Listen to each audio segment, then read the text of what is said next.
Welcome back to my favorite films. Been a while, but we are now on entries 20 to 11. Let's get right into it. Number 20, Train to Busan. Another case of talking about a film that I have already talked about extensively. All I can really say is that this is one of, if not the greatest zombie film ever made. Its characters are properly built up to the point of actually caring about them. The zombies are actually scary. The gore is at a minimum, but it still delivers the proper amount in the right moments. It's paced brilliantly. From the moment they get on the train, there is no letting up. Its relationships between characters are forged in fire, and there feels like this unbreakable bond between certain characters that is ironclad. It truly is a great experience from beginning to end. Number 19. Superman vs. the Elite. Pretty much the poster child film, as well as the comic it's based on, that explains why Superman will always remain relevant. While I'm not a fan of the animation style, it makes up for it with great characterization and a great story. I also believe it is better than the original comic it's based on because there is more meat to it and expands on a lot of things that was lacking in the original comic, despite the comic being very good. While it may not be the go-to for a lot of people, for me, this might just be the best Superman story to feature the character. Number 18, The Iron Giant. While Superman vs. the Elite might be the best Superman story to actually feature Superman, this is the best Superman story, period. Despite the premise from Brad Bird being far straight from an actual Superman story. I talked about this in my video on the subject, so if you want to see those comparisons, then by all means go watch that. Link is in the description. But even outside of those comparisons, it's just a great movie. The Giant is a great character that you sympathize with despite being from God knows where and has probably conquered loads of worlds. Going to that state of almost infancy was a great move from Bird because we almost see him grow up before our very eyes, along with Hogarth. Hogarth, despite his very dumb name, is a very relatable and identifiable main character. I think every kid who watched this way back when saw themselves as Hogarth and wanted a big-ass Iron Giant for themselves. I also liked how Dean was a genuinely smart character, and he is the reason why we don't totally lose hope for the Giant. It's so well animated, it's so beautiful, and it is an overall very great and moving experience that everyone needs to see at least once. And if you haven't, why are you watching my garbage-ass content? Go watch the damn movie, asshole! The Iron Giant.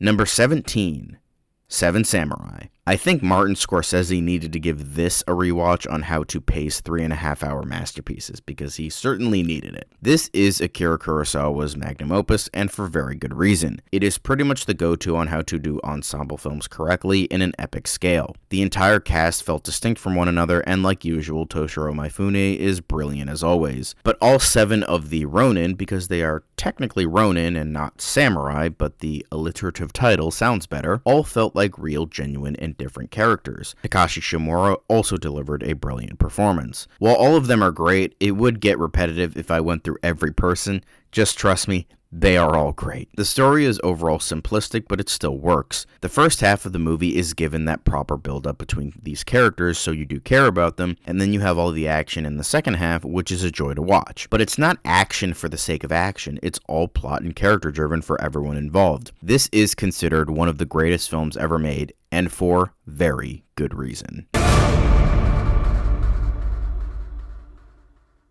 Number 16, Die Hard. Bruce Willis is awesome, Alan Rickman is awesome, the action is awesome, the story is simple, yet fucking awesome. Whether you think it's a Christmas movie or not, you cannot deny it is one of the greatest action films ever made. Next!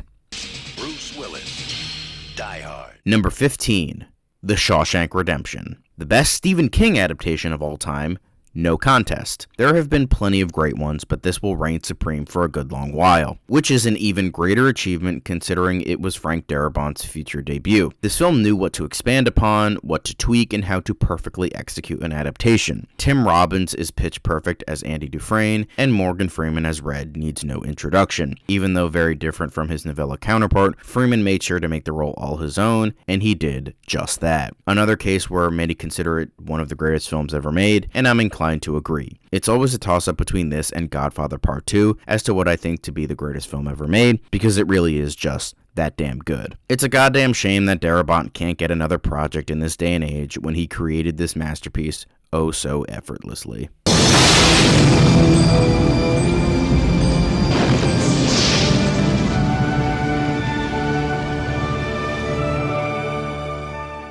Number 14, It's a Wonderful Life. The best Christmas film of all time. Yes, I do love Die Hard, but I must be true to myself and bend a knee to the greatest of all time. Another film based on a book, 3 in a row, I guess. This, much like Shawshank, expands upon its short story to fully develop its main character, who here is George Bailey, played by Jimmy Stewart. We get pretty much 3/4 of the movie before we get into the story itself, quote unquote, and that is a huge benefit. It covers the entire life of Bailey, and despite not doing the things he wanted, he did the things that were needed and became a better man for it, surrounding himself in a town that loves and cares for him with a distinct lens through the spirit of Christmas. Even as a man who has grown to majorly disdain the idea of what Christmas has become, even this film warms my cold, dead, Scrooge-like heart in time for the holidays. It's a heartwarming, wholesome, and for lack of a better word, wonderful story, and features quite possibly one of the best messages in cinematic history. No one is a failure who has friends.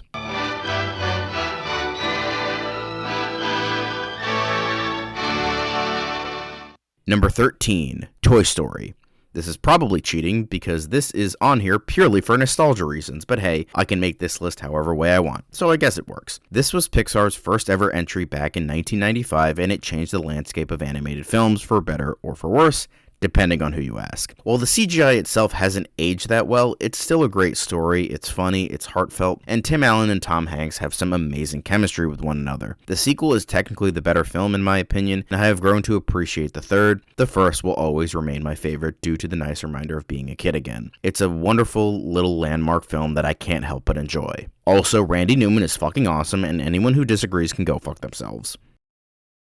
Number 12, Fight Club. Why does Reddit and assholes always have to ruin a good thing? Why? I understand that life isn't fair, but come on. Yes, even though the internet has ruined the idea of this movie, it still remains one of my favorites, and David Fincher's magnum opus. And no, before you fucking assume, it's not because of the whole Sigma male grind set or whatever the hell. I think it's a genuinely intriguing film with a great story and great performances all around. I mean, it's a movie where a guy's intrusive thoughts win. How can that not be interesting? It's a commentary on what the 90s had become, rampant consumerism, and the innate boredom of the everyman, but it does it in such an interesting and extreme way that it makes it memorable, on the contrary to something like American Beauty, and despite that being another great film, this tends to be better and more memorable, which is somewhat ironic in this day and age because despite the fact it's intended to be all about modern society, it is a society we have been clamoring for since 9/11. We want and sure as hell miss that innate boredom, don't we? But I still think it works despite its timeliness, and I do majorly love it. Just not what it has become in the minds of idiots who are stupid enough to relate to the character of Tyler Durden. If you could fight anyone, who would you fight? Shatner. I'd fight William Shatner. Number 11, Baby Driver. For our final film of the video, and we go from the favorite of one director to another. Although here I don't think it is Edgar Wright's opus, it's just my personal favorite. To me, Wright's best is Hot Fuzz. But let's get to the real meat and potatoes here. I cannot help but adore this film despite the fact that Kevin Spacey is in it. Ansel Elgort as Baby is a great and sympathetic character. You can't help but feel for him in this weird predicament, and you want to see him out okay. His relationship and chemistry with Deb, played by Lily James, is also spectacular. They are the heart of the film, and if that relationship didn't work, the movie would have crumbled underneath itself, as well as the relationship between Baby and Joe, which is very nice and heartfelt as well. You got some great talent with Jamie Foxx, John Hamm, Isaac Gonzalez, and John Berthal, as well as the other robbers that Baby is affiliated with at one point or another. While maybe not a perfect film, and it is tough to watch nowadays due to obvious reasons, I still cannot help but love it. The sound editing alone makes this great movie worth watching and unique as hell, even if the dumbasses at the Academy couldn't see that and awarded it to a movie where you can't even hear the dialogue properly. That is it for this month in regards to my favorite films. Next month, we will get to my top 10 favorite movies of all time. Stay tuned.